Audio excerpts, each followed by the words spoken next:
guys, it's Nick from Rob Consultants back with another video.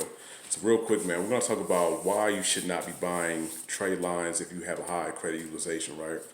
So this is mainly catered to people who have maxed out utilization, and I got to make a video about it because I see this time and time again. It's kind of low-key ticking me off. Normally see a potential client who has a high credit utilization. A lot of times it's maxed out credit cards, and we're not talking about small dollar amount. We're talking about like some racks, right? So they'll go to some people who sell the trade lines and they'll buy the trade lines and they'll ask me, can I get funding? And the answer to that would be absolutely not. Unless you're dealing with like a long credit history. I'm talking about like years, not 3 or 4, like 5 or 6, possibly. But if you got 2 years, 2 or 3 years of history, and you maxed out, a lot of times, you may not be able to get you any type of funding at all.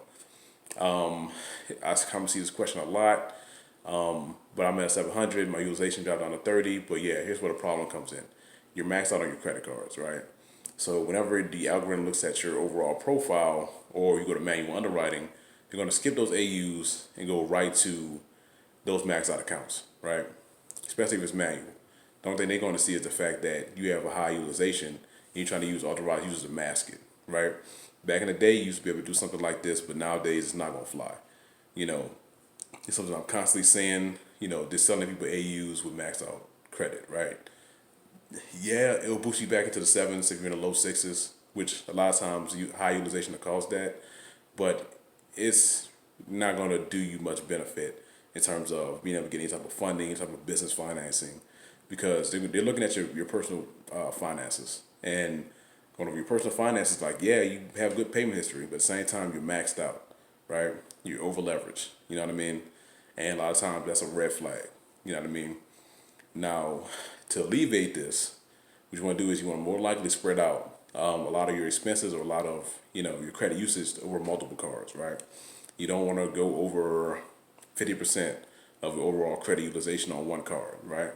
Y'all heard to keep it under 30%.